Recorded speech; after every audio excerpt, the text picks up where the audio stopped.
말씀은 창세기 9장에 이어서 10장과 11장에 걸친 말씀을 같이 나누려고 합니다. 내용이 좀 길지만 빠른 속도로 말씀을 드리겠습니다.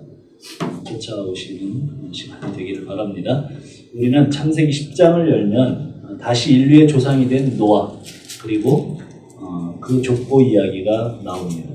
이제 세상은 노아의 아들들인 셈, 함, 야벳에 의해서 족속이 되고 민족이 되고 이 땅에 번성하게 됩니다.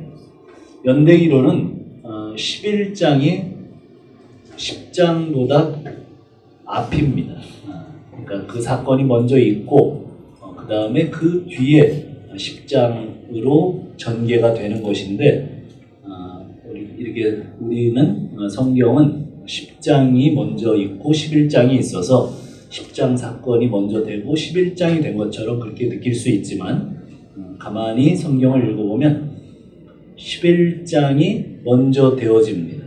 그래서 노아 홍수에서 세 아들이 아라랏산 근처서부터 흩어지기 시작하는 게 아니라 뭉쳐서 어디까지 가냐 하면 지금 우리가 알고 있는 이란, 이라크 지역 그 메소포타미아 문명 쪽으로 가게 됩니다. 거기에 주도자는 누구냐면 니므롯이라는 사람이고 그 니므롯을 중심으로 거대한 국가가 형성이 되는 그 가운데서 이제 바벨 사건이 생기고 그리고 나서 인류가 거기서부터 갈라지는 그런 이야기가 10장, 11장의 연결입니다. 그래서 10장 5절까지 야벳 족속이 언어와 종족과 나라대로 바닷가에 머물게 되었는가를 알려줍니다. 거기에 한 절만 보죠. 4절 잠깐 읽어볼까요? 10장 4절. 10장 4절 시작. 야완의 엘리사와 달시스와 기팀과 도난 하여간 이름들이 다 어려운데 거기에 보면 달시스라는 단어가 어디서 조금 그 리을자를 하나 빼면 많이 들어본 거죠. 다시스.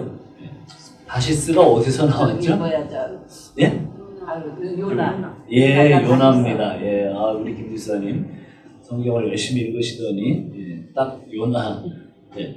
다시스가 거기에서 왜 등장을 하냐 하면 하나님께서 니느웨 성으로 가서 회개를 외치라고 하셨는데 그 요나가 욥바로 내려가서 배를 타고 니느웨 쪽으로 가지 않고 정반대쪽인 다시스로 갑니다. 그 다시스가 어디냐 하면 지금으로 따지면 스페인이에요. 스페인. 그러니까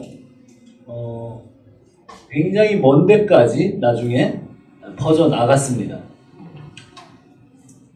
야벳 족속은 대개 그 이름을 따라서 보니까 그 이름이 결국은 지명이 되는데 터키, 시리아, 이라크, 에게해의 섬들, 사이프러스, 그리스, 이태리 그리고 그 많은 지역으로 이제 퍼져나가게 됩니다. 6절부터는 함의 자손들이 이집트, 리비아, 이디오피아, 또 팔레스타인, 시리아, 터키, 이라크 등에 살고 있었고 점점 더 아프리카 쪽으로 흘러간 모습이 나옵니다.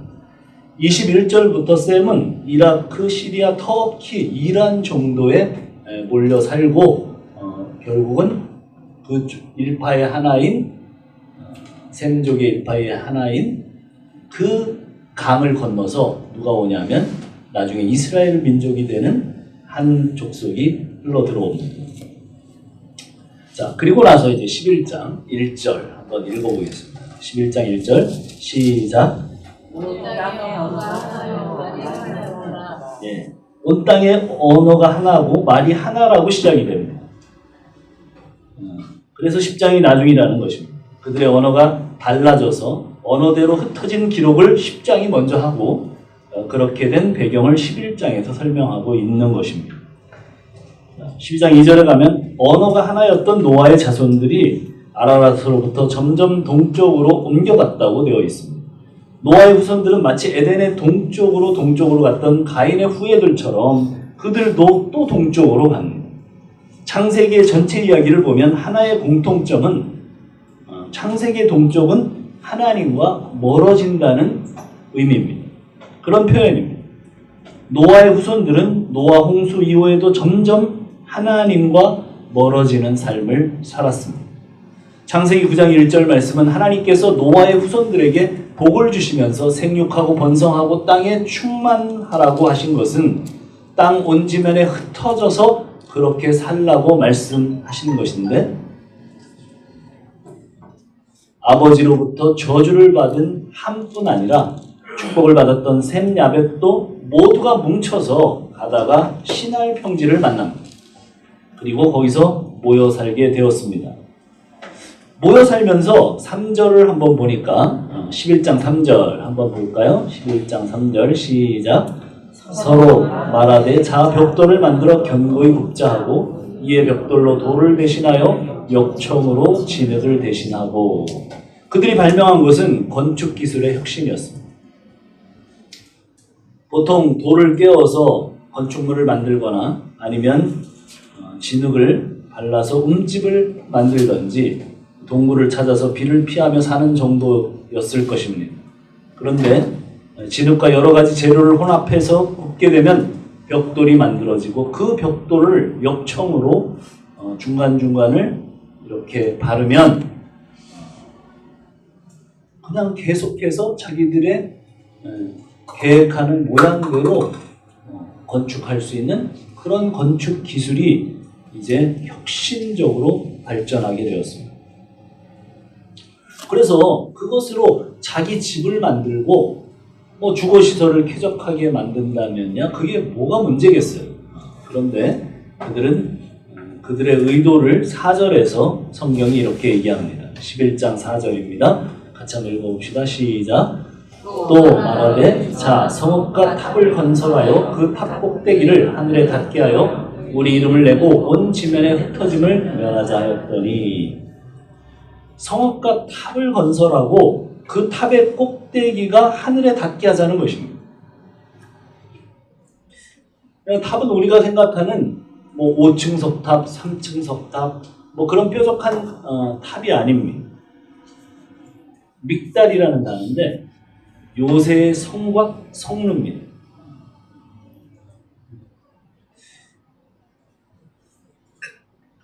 가만히 한번 생각을 해보세요. 성과 탑의 건설, 어디서 많이 들었던 이야기입니다.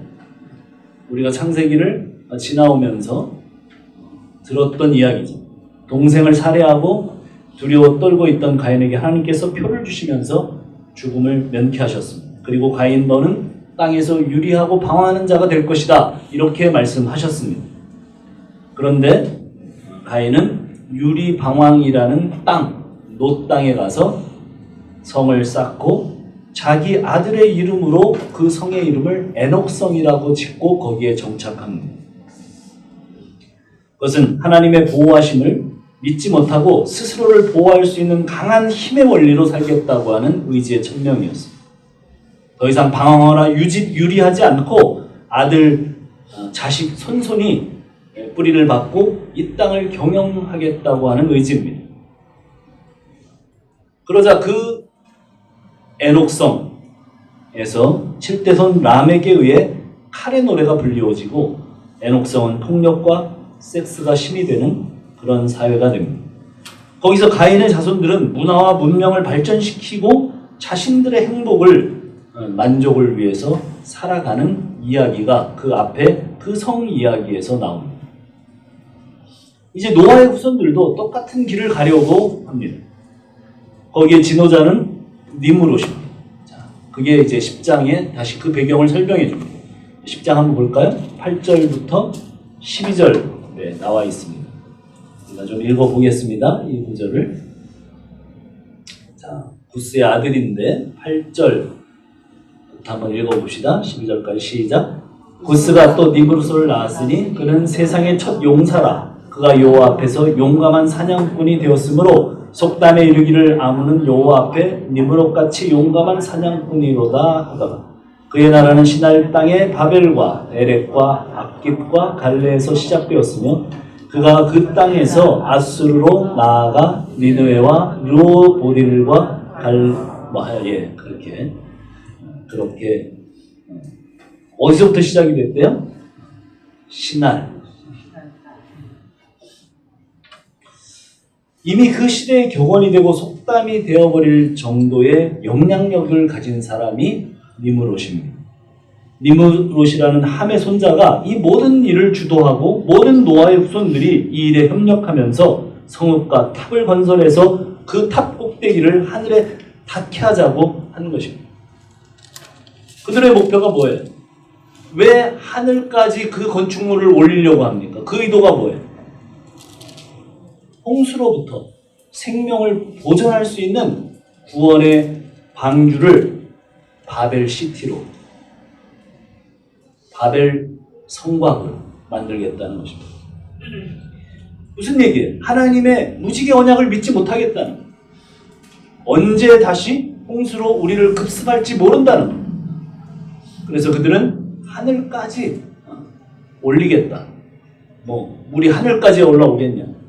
이제 우리는 우리의 건축 기술로 하늘까지 우리의 성곽을 쌓아 올려서 우리의 안전을 지키겠다.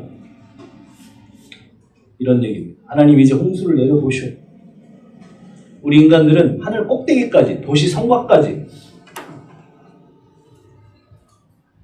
망루를 만들어서 당신의 심판에 안전하게 대처할 것입니다. 그리고 우리의 이름을 낼 것입니다. 고대에서 이름을 지어준다는 것은 소유권, 통치권이 자기에게 있다는 것이라고 했잖아요. 그래서 아담이 동물들의 이름을 지어줍니다. 아담이 소유하고 통치할 수 있는 권한을 하나님께로부터 받았죠. 아담은 누구에게로부터 이름을 받습니까? 하나님이 아담의 이름을 지어줍니다. 아담. 무슨 뜻이에요? 사람. 아담 무슨 뜻입니까? 흙이라는 뜻입니다. 그래서 그들이 우리 이름을 내겠다는 것은 아니 당신이 주어진 이름 아담, 사람, 흙, 붉은 흙이라니요. 우리가 붉은 흙입니까? 우리가 먼지입니까? 우리가 아무것도 아니에요? 우리가 nothing입니까? 아닙니다. 우리는 something. 우리는 특별한 존재입니다. 교회에서 사랑받기 위해 태어난 축복성이 있습니다만은 우리는 사랑받기 위해서 태어난 게 아닙니다. 우리는 그런 특별한 존재가 아니에요. 우리는 사랑하기 위해서 태어납니다. 그 축복성을 좀 바꿔야 되는데 우리는 당신의 지배를 받고 지시를 받는 것에 질렸어. 왜 우리가 당신께 모든 영광을 돌리며 살아내야 된단 말이에요. 그게 지금 거기에 담겨있는 뜻이에요. 우리는 우리에게 이름을 지어주겠어. 그리고 우리 이름을 내기 위해서 살겠어. 인간에 대한 지배권과 소유권을 확립하겠다는 말이에요. 홍수가 나서 모든 거인, 영웅, 유명한 이름을 낸 자 다 쓸어버린 지가 얼마나 됐다고. 노아 이후에 3, 4대에 와서 또다시 인간들이 이런 이야기를 하고 있습니다. 그것이 뱀의 사상이죠. 아담과 하와가 뱀이 그렇게 아담과 하와에게 와서 이렇게 얘기를 했습니다. 사람이 왜 하나님보다 못해? 너희도 하나님이 될 수 있어. 네가 정점이야. 이렇게 얘기를 합니다.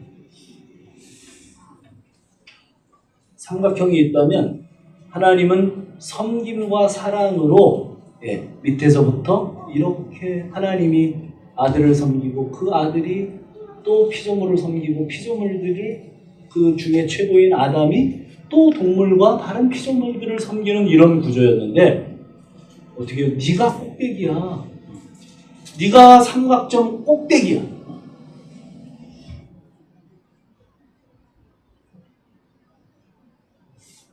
그 가인의 그 뱀의 사상이 가인의 사상으로 발전합니다. 나보다 더 나은 자는 죽여서라도 내가 최고임을 증명하겠다는 거예요. 세상은 내가 중심이거든. 가인의 후예는 나에게 해를 가하는 자는, 나보다 높아지려는 자는 칼로 다스리겠다. 그래서 동생도 죽여버려요. 왜? 저게 아무것도 아닌 게 하나님이 더 사랑을 해요. 하나님이 그 아벨의 제사를 받아요. 자기보다 높아졌어요. 그 꼴은 못 보겠는 거예요. 그래서 동생이라도 죽여버려요. 그리고 그 후세들은 아까도 이야기한 것처럼 나보다 높아지려는 자를 칼로 다스리는, 모조리 죽여버리고 피에 의해서 세워지는 통치의 힘의 원리가 다시 세상을 장악해버린 것입니다. 홍수가 나서 모든 거인과 영웅과 유명한 자 네피림들이 모두 죽은 지 3, 4대가 지나지 않아서 그 모든 심판의 두려움을 경험한 노아와 함과 셈과 야벳이 시퍼렇게 눈뜨고 살아있는데, 그리고 그 홍수 이야기를 자기가 당한 것이고 자기가 경험한 것이니까 정말 리얼하게 그렇게 이야기해 주고 있는데도 불구하고 그때 그 후손들은 또다시 하나님을 반역하는 길을 또다시 가고 있는 것입니다. 공교롭게도 니므롯이라는 이름의 뜻이 뭐냐 하면 반역이라는 뜻입니다. 그 반역이라는 이름을 가진 니므롯이 백성들을 모아서 힘을 합하여 하나님을 반역하는 성곽과 대를 만들어서 자신들의 이름을 영원히 바벨에 새기겠다는 것입니다. 죄악 가운데 있는 인간들은 자기 이름을 위해 살고 자기 이름을 내기가 인생의 목표죠. 그래서 우리 한국 격언은 그것을 의미 있게 얘기했습니다. 호랑이는 죽어 가죽을 남기고 사람은 죽어 이름을 남깁니다. 정말 잘못된 거죠. 그 세상 풍조를 얘기하는 것이긴 합니다만은 그렇지 않죠. 인간들은 하나님이 주신 이름을 패대기 쳐버리고 자신 스스로에게 이름을 만들어 주려고 합니다. 무슨 이름이에요? 영웅, 유명한 사람, 영걸, 거인, 대인, 왕, 네피림, 잘 나가는 사람. 하나님께서 홍수로 쓸어버린 사람들의 이름입니다. 이사야 43장은 이렇게 얘기를 합니다. 내 이름으로 불려지는 모든 자, 곧 내가 내 영광을 위하여 창조한 자를 오게 하라. 그를 내가 지었고 그를 내가 만들었노라. 하나님은 하나님의 영광을 위해서 인생을 만드셨다고 말씀하십니다. 그리고 하나님의 이름으로 불려지기를 원하십니다. 이사야 48장에는 나는 나를 위하여 일을 이룰 것이니라. 어찌 내 이름을 욕되게 하리요 내 영광을 다른 자에게 주지 아니하리라. 하나님은 자기 영광을 절대로 누구에게도 주지도 빼앗기지도 않으신다고 말씀하셨습니다. 인생이 자기 이름 내기를 할 때, 자기 이름을 위해 살 때 하나님의 이름을 욕되게 하는 것입니다. 하나님께서는 나를 위해서 거기에 2번이나 반복하고 계세요. 반복해서 힘주어 말씀하십니다. 하나님 자신을 위해서 하나님 자신의 영광을 취하시겠다고 말씀하십니다. 많은 사람들은 신은 인간을 위해 존재한다고 말합니다. 그것이 종교고 우상입니다. 신은 만들어졌으니까, 인간의 필요에 의해서 만들어졌으니까 그렇게 얘기를 해요. 실제로 모든 종교는 그렇습니다. 인간이 만든 것입니다. 우상이고 종교입니다. 그런 신은 인간이 만든 신입니다. 이사야가 정확하게 말씀했습니다. 하나님을 위해 인간을 만드신 것입니다. 하나님이 중심입니다. 인간의 이름을 내려 하는 것이 무엇이냐 하면 그것이 최고의 교만이고 반역입니다. 예수님 어떻게 말씀하셨습니까? 하나님 아버지의 시키는 일만 하고 아버지의 이름으로만 하고 아버지의 뜻대로만 살고자 했습니다. 하나님 아버지의 이름을 드러내기 위해서 사셨습니다. 이 예수님이 내 안에 오셔야 비로소 이 감각이 생깁니다. 이 얘기가 뭔지 알아들어요. 우리는 나의 이름이 무시당하면 흥분하잖아요. 기분 나빠합니다. 자존심이 조금만 건드려져 보세요. 예, 바로 떱니다. 이거는 뭐 나이를 먹었거나 어리거나 대동소리예요. 어르신이 되면 뭐 괜찮을 것 같죠? 안 그래요. 똑같아요. 하나님 아버지 이름으로만 살고 자기 이름이 삭제되는 삶을 산 예수가 내 안에 오시지 않았기 때문에 그래요. 그래서 내 이름이, 내 자존심이, 내 감정이 그렇게 중요한 것입니다. 예수가 내 안에 계셔야 내 이름이 삭제될 것인데 예수가 내 안에 없으니 교회는 왔다 갔다 하지만 그런 반응을 하는 것입니다.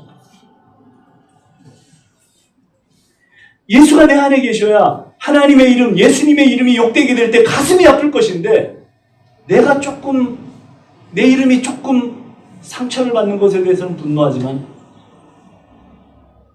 하나님의 이름과 예수님의 이름이 욕되게 될 때는 별 반응이 없습니다.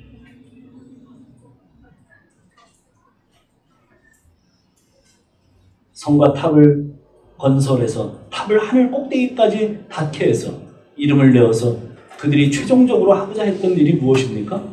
온 땅에, 온 지면에 흩어지는 것을 면하자는 것이었습니다. 한마디로 똘똘 뭉쳐서 살자는 것이죠.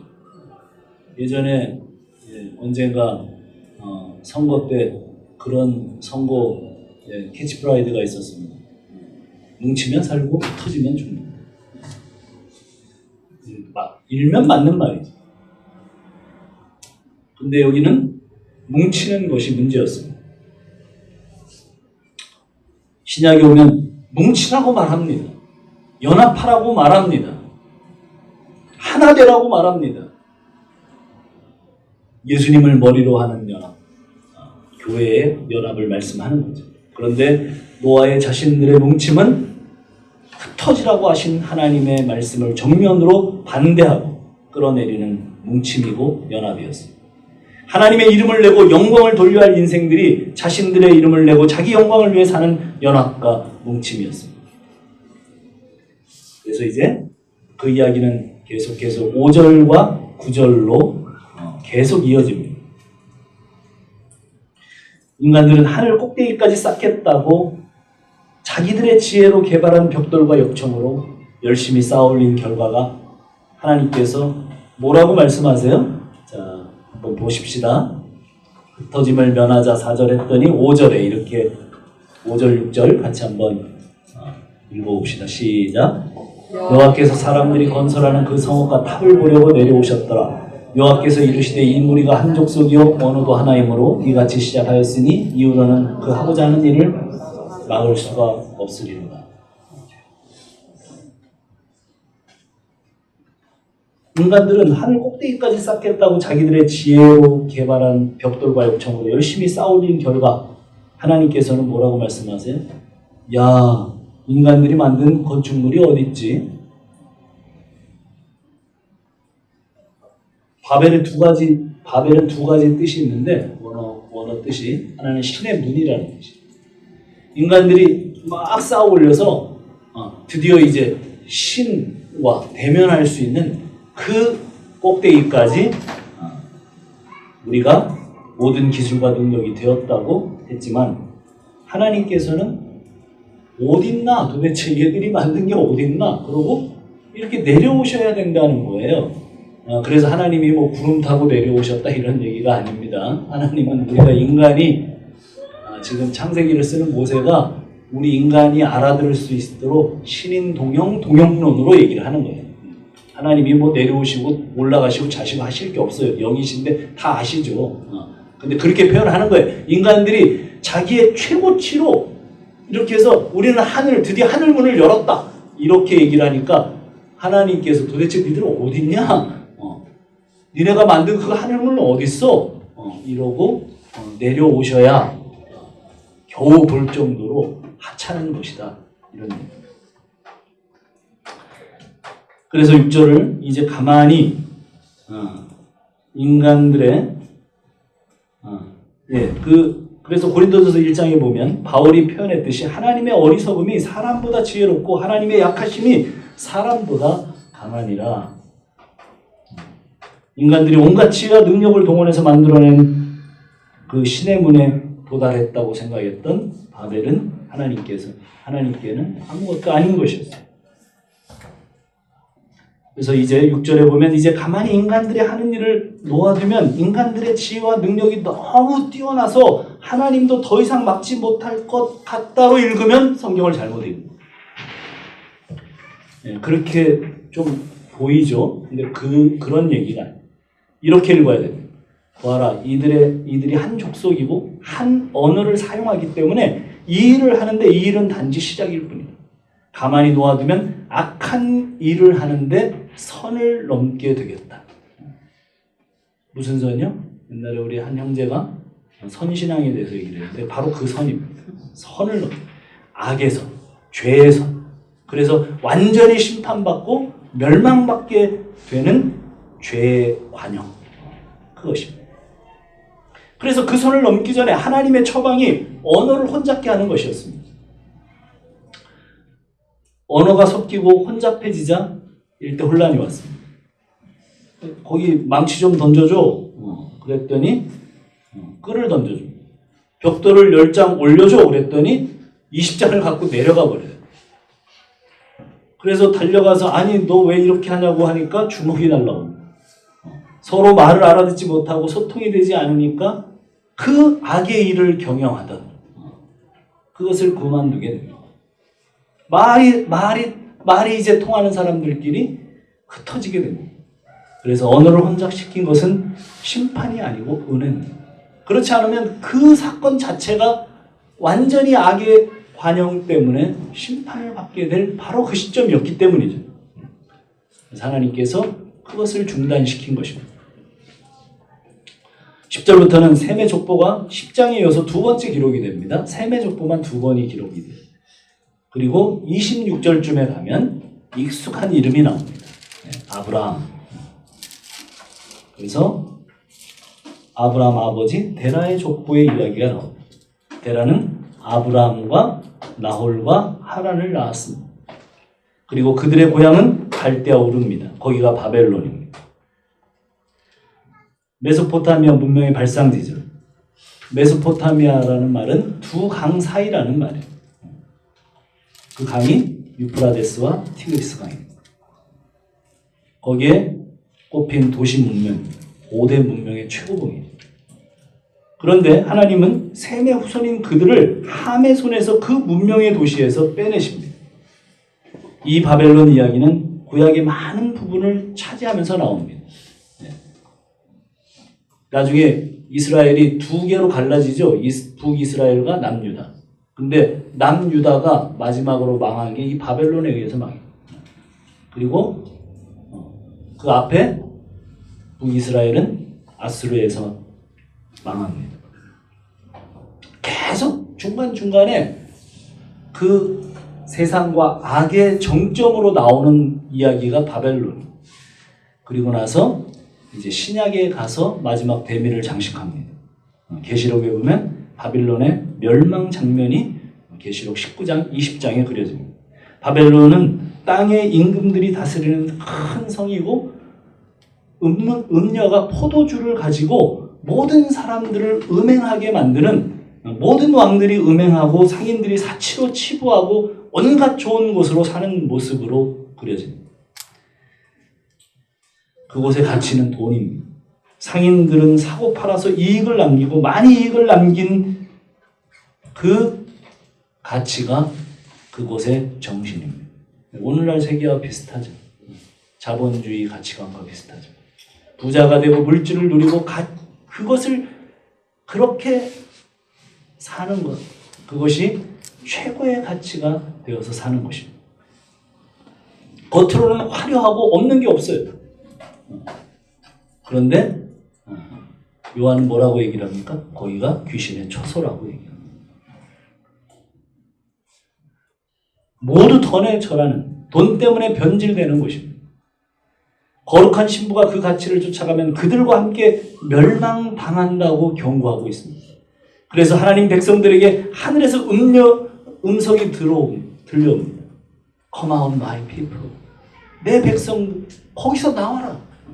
거기가 어디냐면 거기가 바벨론. 음녀의 포도주로 음행하는 그곳에서 나오라고 말씀합니다. 노아의 자손 때나 아브라함 때나 지금이나 종말의 때나 바벨론의 강력한 힘에 모든 왕, 모든 용사, 모든 거인들이 음녀의 포도주에 취합니다. 셈의 후손들, 마지막 소망인 셈의 후손들마저 그곳에 깊이 들어가 있습니다. 아브라함의 아버지 데라는 갈대아우르 바벨론에서 다른 신을 섬기고 있었습니다. 셈족입니다. 그의 직업은 우상을 만들어 팔던 사람입니다. 피조물이 피조물을 섬기는 것이 우상을 섬기는 것입니다. 자신들의 선조는 하나님께 예배하던 노아요 셈이었습니다. 그런데 지금은 바벨론에서 우상을 섬기며 살고 있습니다. 우상을 섬기는 자들은 자기를 위해 우상을 섬기는 것입니다. 그런 의미에서 절에서 부처상을 갖다 놓고 거기에 빌고 있는 사람은 뭐라는 것입니까? 자기가 잘되게 해달라고 108배를 하고 10,000번이나 10,000배를 해서 무릎이 다 까져나가고 뭐를 해도 자기가 원하는 소원이 성취된다면 그렇게 하는 것입니다. 각 절의 부처상에 특별히 코가 없는 그 부처상들이 있다고 그래요. 왜 그래요? 그 절의 부처의 코를 만지면 소원이 성취된다는 그 영험함 때문에 사람들이 코를 계속 만져갖고 절마다 불상 중에 코가 없는 불상들이 있다는 거예요. 무당을 불러서 복채를 주고 구슬하고 푸닥거리라는 것은 자기 액을 들고 문제를 해결해달라는 것이지. 결국 자기 욕망과 소원을 성취하려는 것입니다. 그게 우상 숭배고 그게 피조물이 피조물을 섬기는 방법입니다. 그런데 오늘날 교회도 마찬가지예요. 하나님도 예수님도 나를 위해 믿으면 우상을 섬기는 것입니다. 내 필요와 문제 해결을 위해서 소원 성취를 위해서 교회를 온다면 여러분은 십자가 우상을 믿는 거예요. 그것이 더 잘 되는 교회 사람들이 더 많이 모이겠죠. 그 십자가가 더 영험할 테니까. 우상의 원리는 내 필요를 나보다 힘센 존재, 신의 도움을 받아서 신의 그 도움을 받는데 필요한 것이 뭐예요? 치성을 드리는 겁니다. 그렇게 드린 정성으로 그게 뭐예요? 지성이면 감천한다. 그게 우리 아주 굉장히 중요한 속담 중에 하나 이야기 아닙니까? 그래서 그것이 헌금도 되고 예배의 열심도 되고 기도의 열정도 됩니다. 그것이 이 세상의 신입니다. 인간에게 신이 뭐예요? 종교라고 했잖아요. 사단이 장악하고 있는 교회 안에서도 예수하지만 어떤 예수예요? 내 소원을 이루기 위한 예수입니까? 하나님을 이용해서 입신양명하려고 하는 것은 그것이 우상을 섬기는 것입니다. 거기가 바로 바벨론입니다. 우리가 밟고 있는 땅이 교회라는 곳일지라도 드리는 기도가 진심을 다하는 것일지라도 듣는 메시지가 아무리 열정적인 것이라고 할지라도 메시지 얘기가 나왔으니까 뱀은 혀를 2개 갖고 있어요. 우리 인류의 조상인 아담과 하와를 유혹할 때 그가 뭘 사용합니까? 하나님의 말씀을 사용해요. 그 날름거리는 혀가 한쪽으로는 하나님의 말씀이 나오고 한쪽으로는 땅의 말이 나와요.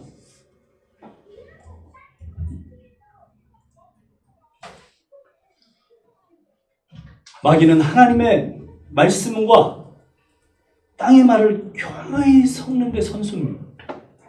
거룩한 강단에서 하늘의 말씀을 통해 땅의 정신을 퍼뜨리는 명수입니다. 그래서 거기에 아무리 많은 사람이 모이고 대단하고 웅장하고 영적으로 보여도 거기는 빨리 나와야 될 바벨론. 이렇게 얘기하면 이렇게 생각할 겁니다. 저쪽에 태기동에 있는 어떤 큰 교회 얘기구나. 아닙니다. 하나님의 말씀은 항상 나를 돌아봅니다. 우상을 섬긴다는 것이 뭐 대단한 신상을 섬기고 거기에 절하고 운명을 점치고 그런 것이 아니라 결국 나를 섬기는 것이라고 그랬잖아. 자기 욕망을 예배하는 자리라고 그랬잖아.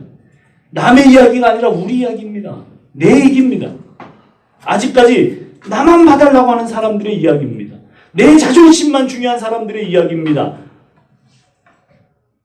세상이 내 중심으로 돌아가지 않으면 못 견디는 사람들의 이야기라고요.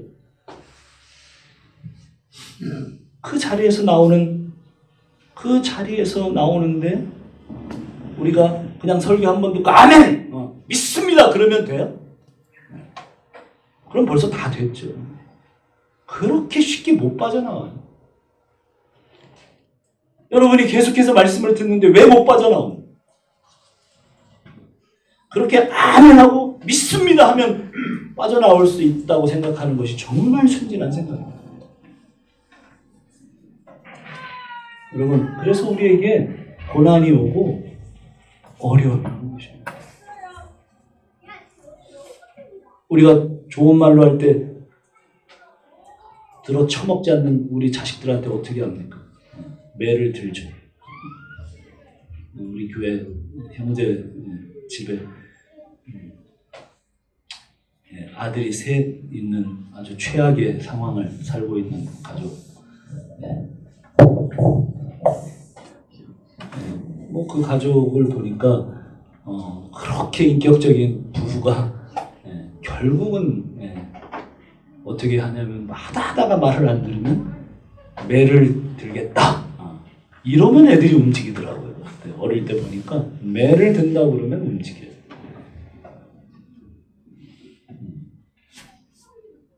그렇죠. 아무리 사랑스러운 아이들이더라도 말을 잘 듣고 순종하는 아이로 자라게 하기 위해서, 사람다운 사람으로 자라게 하기 위해서 매를 들게 되죠.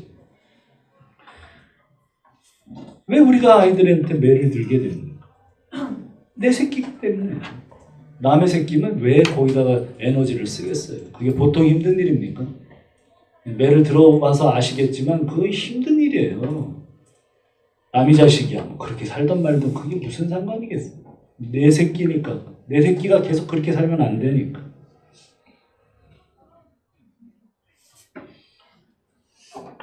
그래서 우리가 예수를 진짜 믿으면 우환이 더 많고 더 문제가 심각해요. 어려움이 오는 것입니다. 저는 그게 하나님의 자녀라고 생각합니다. 우리는 예수를 믿었는데도 꼭지점의 정점에 서서 끝없이 육신의 소욕을 따라 살려고 하는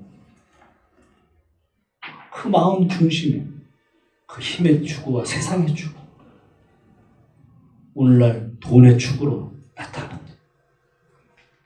하나님이 그걸 잘라내시는 방법이 뭐겠어요? 우리는 하나님의 말씀을 듣습니다. 너는 먼저 그 나라와 그 의를 구하라. 그러면 이 모든 것을 더하리라. 그럼 우리는 뭐에만 관심하죠? 이 모든 것을 더하시는구나. 여기만 관심이 있어요.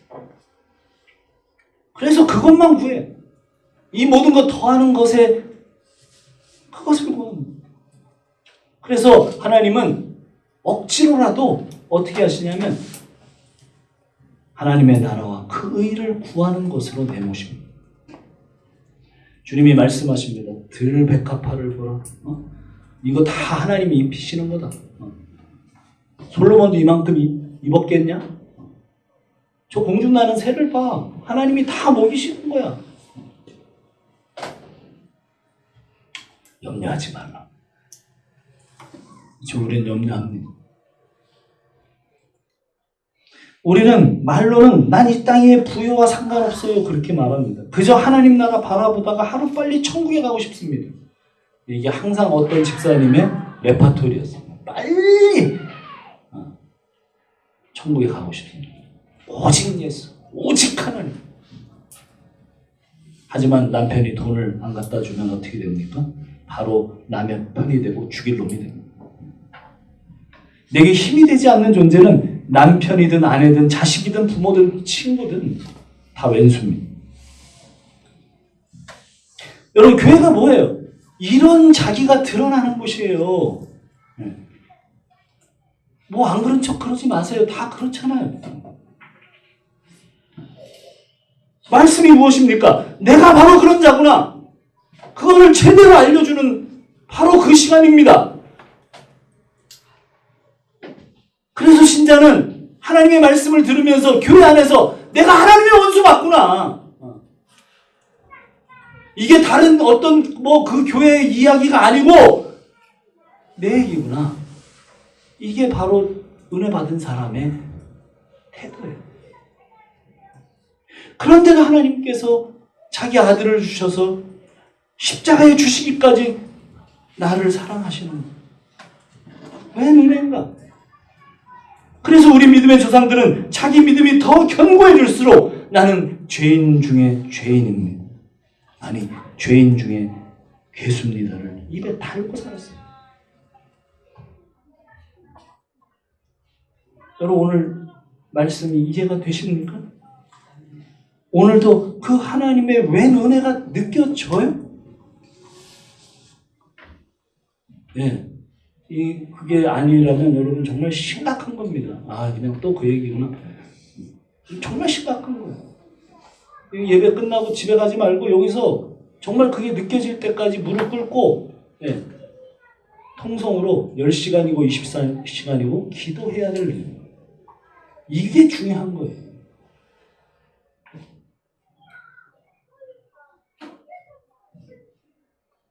여러분, 오늘도 하나님의 웬 은혜가 느껴지십니까?